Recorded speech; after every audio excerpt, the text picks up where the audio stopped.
Pemirsa, Anda masih bersama kami dalam Berita Lampung. Bagi Anda yang baru bergabung, berikut berita pilihan hari ini.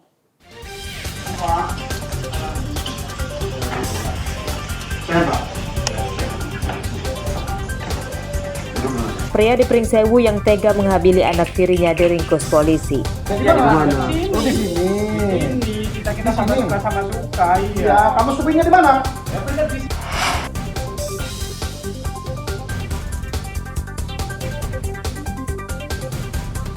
Pengendara motor di Bandar Lampung jadi korban pengeroyokan pengendara mobil akibat motornya nyaris menabrak mobil tersangka.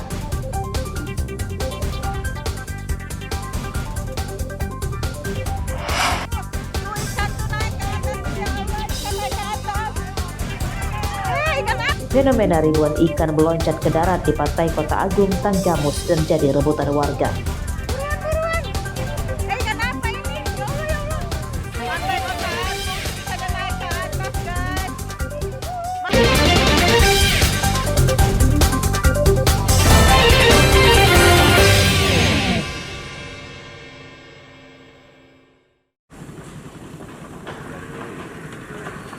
Warga desa Tulung Bamban, Kecamatan Pesisir Selatan, Kabupaten Pesisir Barat, setiap hari harus memacu adrenalin saat melintasi jembatan gantung penghubung dua dusun.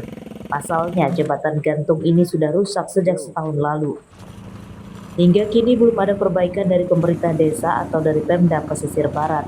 Padahal, jembatan tersebut jadi akses utama warga beraktivitas dan berkebun. Jembatan kayu yang rusak akibat bolong dan lapuk karena dimakan usia. Warga berharap jembatan sepanjang 25 meter ini segera diperbaiki.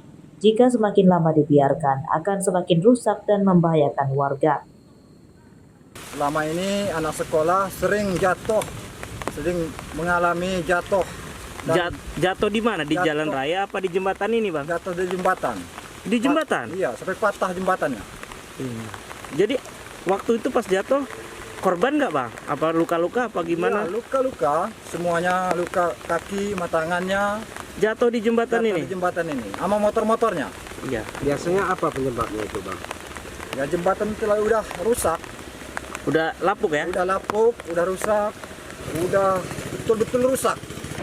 Tiap bulan itu ada saja yang rusak, sehingga kewalahan juga kita memperbaiki dari papannya atau itu dari besi dan segala macam itu ya memang ada kerusakan. Ya tentunya saya berharap kepada pemerintah Kabupaten Pesisir Barat agar jembatan tersebut bisa dibangun, bisa direalisasikan secara permanen. Karena mengingat akses jembatan ini sangat-sangat penting dan supaya betul-betul 2025 ini terrealisasi. Untuk mengurangi kerusakan yang lebih parah, warga beberapa kali memperbaiki secara swadaya. Namun warga berharap jembatan kayu ini bisa diubah jadi jembatan beton oleh pemerintah. Rosandi melaporkan dari Pesisir Barat. SD-nya sana. Ribuan pelajar SD hingga SMA bersama warga mengikuti simulasi makan siang bergizi di lapangan Hanura, Kecamatan Padang Cermin, Pesawaran, Kamis pagi. Kegiatan ini untuk mencegah stunting dan mendukung program pemerintah. Tak hanya simulasi makan siang gratis, warga juga mendapat pelayanan kesehatan dan pengobatan gratis, seperti periksa kesehatan mata, cek gula darah hingga kolesterol, penyuluhan stunting, sunatan massal hingga pembagian sembako. Tempat ini melaksanakan kegiatan bakti kesehatan. Tadi seperti yang kita sama-sama kita lihat, ada pengobatan umum kurang lebih 300, kemudian dilanjutkan ada sunatan di tangan bagi anak-anak dari warga Hanura kurang lebih 50. Kemudian ada juga donor darah, kemudian pemeriksaan gigi. Kemudian kita juga menggelar dapur lapangan untuk memasak kurang lebih 1000 porsi untuk makan siang bergizi untuk adik-adik kita dan masyarakat yang ada di sini, khususnya anak-anak sekolah dan masyarakat serta pemberian sembako kurang lebih 1.000 paket untuk warga di sekitarnya. Kegiatan ini diinisiasi Brigip 4 Marinir, Bisa Sendiri atau BS Lampung bekerja sama dengan berbagai instansi terkait dan sejumlah sekolah. Arsadi Saputra melaporkan dari Pesawaran. Kami juga melaksanakan pemeriksaan.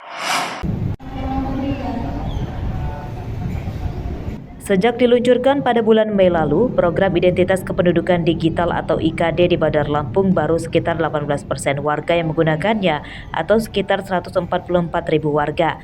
Sedangkan jumlah warga yang telah memiliki KTP sekitar 800 ribuan warga. Dinas Kependudukan dan Catatan Sipil Bandar Lampung menyatakan telah meningkatkan sosialisasi pembuatan IKD kepada warga.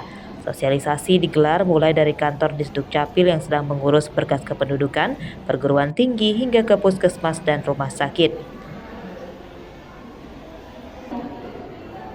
Pembuatan IKD bisa secara daring namun harus tetap diregistrasi di kantor Disduk Capil. Dalam aplikasi IKD terdapat data kependudukan pemiliknya mulai dari KTP, kartu keluarga hingga akte kelahiran.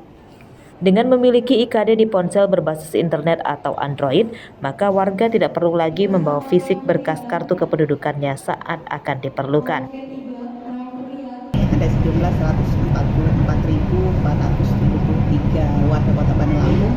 Dari sejumlah wajib KTP kita adalah 777.087 orang. Jadi sekitar 18,6% lah yang sudah mengaktifasi identitas kependudukan digital.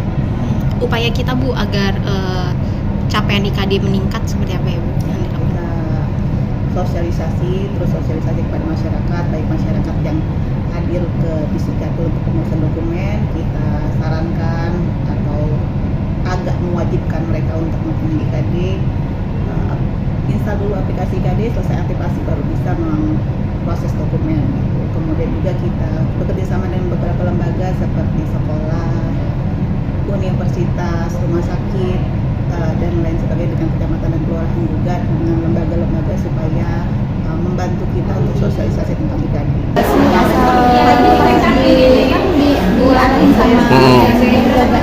Itu syarat-syaratnya apa aja? Cuman KTP lama, kakak. Biasanya kalau dari mobilnya, nomor handphonenya nanti masuk email. Oh, pakai smartphone berarti?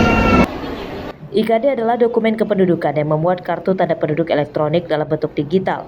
Mulai awal tahun depan, pemerintah mulai memberlakukan IKD sebagai kunci mengakses 9 pelayanan publik pemerintah, mulai dari layanan kesehatan, bantuan sosial atau bansos, surat izin mengemudi atau SIM, administrasi kependudukan, pendidikan hingga transaksi keuangan negara. Jeffrey Arifin melaporkan dari Bandar Lampung.